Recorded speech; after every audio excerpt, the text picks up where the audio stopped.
Welcome to the Benzano Podcast, where we're calling a spade a spade. Caitlin Clark breaks another WNBA record on her way to the best rookie season this league has ever seen. Caitlin Clark's playing chess while y'all are playing checkers, and after every single game, she keeps breaking all these records. What is it this time, Ben? We're going to get into that. Last night, Caitlin Clark, 23 points, 8 assists, 5 rebounds, one of the records she broke. Hold your breath, folks. Don't kill me. The turnover record. Gasp, I know. The most turnovers in a single season in the WNBA. Quick! Get rid of her. Trade her. Put her in free agency. Give the Rookie of the Year award to somebody else. Is that the reaction you guys want? Or do you want me to bring some truth to the matter? Diana Taurasi, the GOAT. Most turnovers in WNBA history. LeBron James, undeniably top 5, top 10 player. Leads the NBA in turnovers. Want to go to a different sport? Okay. Brett Favre, top 10, top 15 quarterback all time. Interception machine. Josh Allen, one of the better quarterbacks in today's soft NFL. Turnover machine. Joe Burrow. Not a turnover machine, but he holds on the ball damn too long and it results in sacks. And when you lead the NFL in sacks, your team tends to punt a little bit more. So if we want to dismiss Caitlin Clark for having the most turnovers in WNBA history in a single season in her rookie year, by all means, go ahead. But let's dismiss what Diana Taurasi has done. Let's dismiss LeBron. Let's dismiss all these other great players who have their flaws. Caitlin Clark's turnovers aren't because she's a bad player. It's not because she has no handles. It's because she tries to do too much. It's because she tries to create too many opportunities for her team. And we all watched the first 15, 20 games. She probably should have at least 50 less turnovers than she already has. Caitlin Clark has about 139 turnovers so far this season. How many of those are dropped passes, right through their hands, not looking, not prepared? Caitlin Clark is an elite playmaker in this league. One of the best facilitators the WNBA has ever seen. Of course she's going to turn the ball over, but guess what? The team's winning, aren't they? In the beginning of the season, when she was turning the ball over at a high clip, they meant a lot more because they cost the team victories. Now she's turning the ball over because she's trying too hard to fit it in that tight window that's not there. But we can't lie to ourselves and say the turnovers haven't come down. We can't lie to ourselves and say her decision-making with the basketball in her hands hasn't been improving week after week after week after week. This past game, she had a couple passes that were just maybe a little bit too hot to handle. Maybe, slightly over their head. Is that why the Indiana Fever lost this game? Absolutely not. They shot 24% from the three-point line. They got away from rotations that were working. They played Katie Lou and Alyssa Smith a little bit too. That's why the Indiana Fever lost this game. Nothing to do with the turnovers. Caitlin Clark, fastest WNBA player to 500 points and 200 assists in WNBA history. She is the first rookie to reach those numbers in WNBA history. Caitlin Clark is a savage, folks. We have never seen somebody come into the league with the ability to score at will and the ability to make their teammates 10 times better than what they usually are. Caitlin Clark sees plays developing before they even take place. Going to part of her turnover. Sometimes she wants you to zig, but you thought she wanted you to zag. No, zig, please. Kelsey Mitchell even spoke about this, that it took us a while to get used to playing off the ball with Kaylin, kind of seeing what she sees. So I don't want to hear this turnover crap. 520 points, 240 assists, 81 three-pointers made. The first WNBA player in history to reach these numbers or better in a single season. That belongs to Caitlin Clark. 520 points, 240 assists, first player in WNBA history to reach those numbers or better in a single season. Do you realize there's still 10 games left for her to add on to these numbers? These numbers might never get broken. That's the type of things that we're seeing right now. We just saw Tina Charles move to number 2 all time on the scoring list. Caitlin Clark's coming, don't worry. She is on her way. Don't be surprised when it's all said and done. Number 1 on the scoring list, number 1 on the assist list. Number 1 on the turnover list as well. But Diana Taurasi is currently holding that mark as well. So please, come tell me how bad of a player Diana Taurasi has been. When it comes to 20-point games this season as a rookie, Caitlin Clark has 13.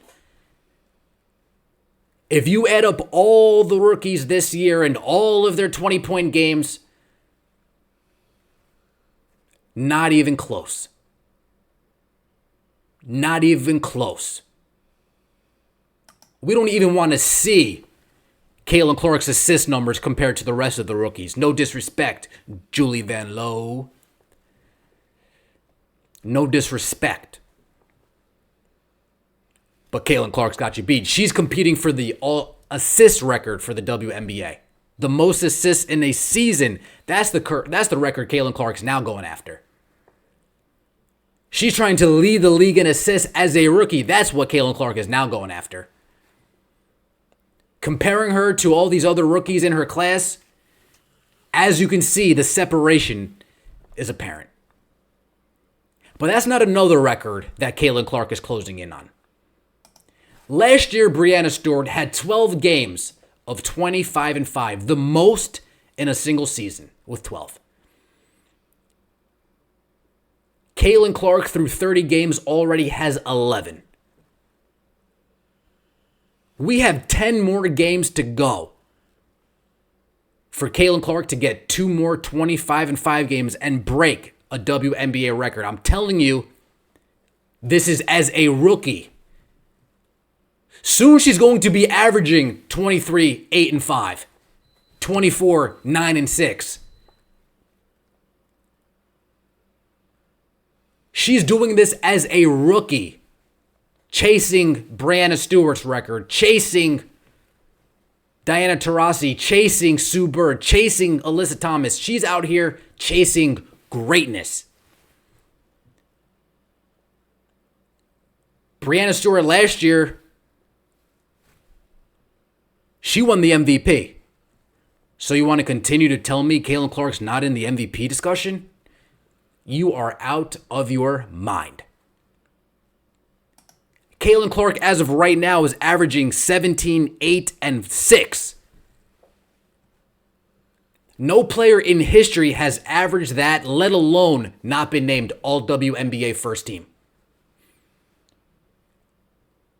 Caitlin Clark has a serious case for All WNBA First Team. Her stats as a rookie: she's averaging more points than Sue Bird. She's averaging more rebounds than Sue Bird. And you're damn right, Sue Bird was All WNBA as a rookie.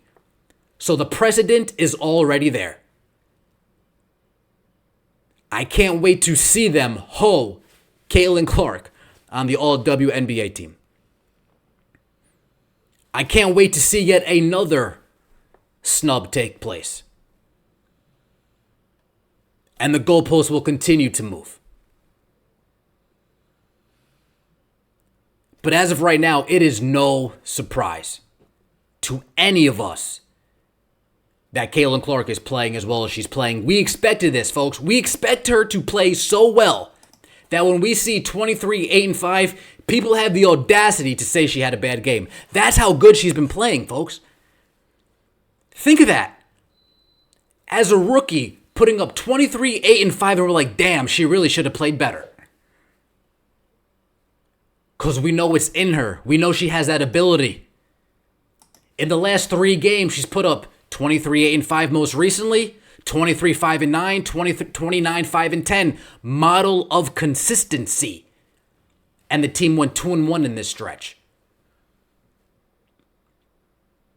Folks, don't be too mad. This is the first time the Indiana Fever lost to a 500 team in a month and a half. 6 straight times they versed a team over 500. 6 straight times they beat them. Until last night.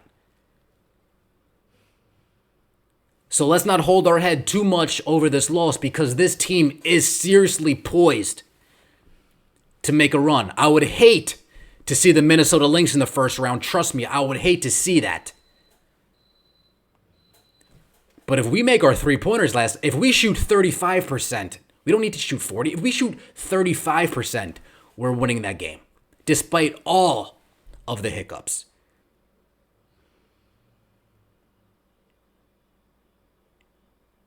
Don't be surprised if we get to late September and October and the Indiana Fever are giving these elite teams fits. Are giving the Aces fits. Are giving the Lynx fits. Giving the Liberty fits. Giving the Sun fits. Folks, we just saw the Chicago Sky nearly beat the Connecticut Sun. They should have won that game. Indiana Fever could do that.